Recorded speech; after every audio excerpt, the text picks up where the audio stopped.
All right, so for today's lesson, it's all about the business structure and the organization or the ownership of the business. So, this is the first lesson in looking at now we have a business that we've opened or that we've started. Now we have to start thinking about what is it going to be like running the business. And one of the biggest decisions that businesses and business owners have to make is how are we going to structure the business? Now, oftentimes this takes place before the quote unquote doors open for the business, but it's also something that can evolve as the business grows or as the business changes. So, the first part, what we're going to take a look at is the different types of or the different ways in which you can structure your business. Some of these terms and some of these ways that you organize a business might sound familiar because we've certainly talked about it. But the type of business structure or organization can have a significant impact on your business. Likewise, the type of business you have will also have an impact on which structure or organization you decide on. We'll start with a sole proprietorship. Again, that's a business that is owned by one person. More than 90% of the businesses that operate are owned by one person. So think about all the small businesses in our community. They are typically owned by one individual person. There are also partnerships, which is a business owned by more than one person. You could actually have an unlimited number of partners, but all of those people or individuals would be owners in that business. And then we have corporations. And corporations are probably what we're most common with, or most familiar with, in terms of a business structure. And it is a business whose owners are separate from the business. And we'll talk a little bit more in detail about this. But a big corporation like a Starbucks or a McDonald's is separate from the actual owners of that business. Okay. All right. So the first thing that you're going to do is attach to this assignment on Google Classroom is a handout, and it is a PDF file. And the name of it is Types of Business Organizations.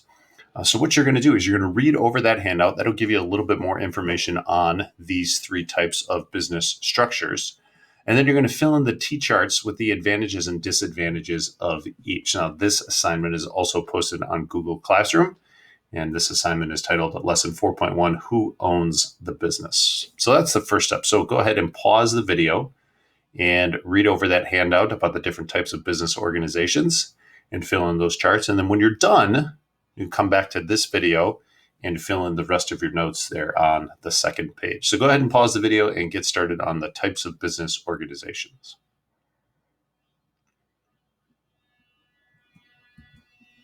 Okay, welcome back. So some other things to consider now that we understand the different options that we have or the different ways in which we can structure a business. Here are some things to consider. And oftentimes the answer to these questions will dictate what type of business structure or ownership you decide. Liability. Liability is a big issue for any business. It's a big issue for a homeowner.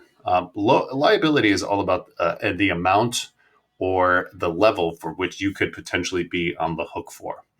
If I am a homeowner and I let's say I neglect to put a fence around my pool and somebody goes in my property and a tragic accident happens in my pool, I am liable for that because I didn't take the necessary precautions. Businesses face the same thing. So you really have to consider what could a business be liable for. So let's say you make a product, a food product or a drink product, and people get sick. You could be liable for the injuries or the damages that the people incur because they drink your product. Or maybe they use your product incorrectly and you didn't put a warning on it. You could be liable for that. Also think about a loss due to fire or theft. If you own a business and there's damage because of theft, or if you own a store and there is a fire, who is going to be liable for that? So if you think about liability for smaller businesses, we'll think sole proprietorships and partnerships. Again, let's take a very simple example that I am a small business owner, and let's say I own an independent coffee shop, and somebody spills hot coffee on themselves. And then they try to sue me, and because I didn't properly warn them that the coffee was hot. Now, you might think that scenario is ridiculous, but back in the early 90s, one woman was awarded $2.9 million from McDonald's because there was no warning that the coffee was hot, and she burned herself, and she actually suffered very serious burns and was in the hospital for several days. So for corporations, they're bigger, they have a little bit more money, so it's not as big of an issue for them. But for a sole proprietor, it can really impact them if somebody is injured while using their product, or if somebody is injured while they're in their store.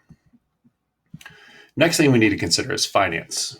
Wouldn't be a business organization and structure lesson without talking about money. We're looking at the ability to raise additional capital.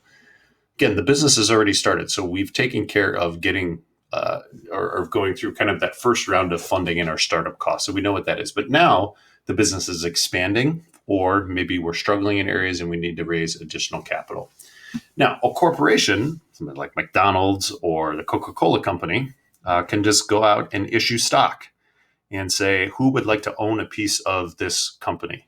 And in exchange for that, the business gets money. They can also do that with bonds. Well, let's think about what can sole proprietorships and partnerships do. Really, it comes down to trying to invite or trying to involve more people in the business.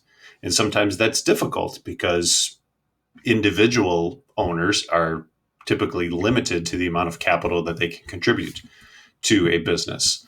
We're also looking at maybe potentially going on Shark Tank, but that also comes at a trade-off, is if I do want that financing, I'm going to have to give up ownership in that company. Tax implications. Every business, whether you're a sole proprietorship or up to a corporation, there is going to be tax implications for your decision and how you structure your business.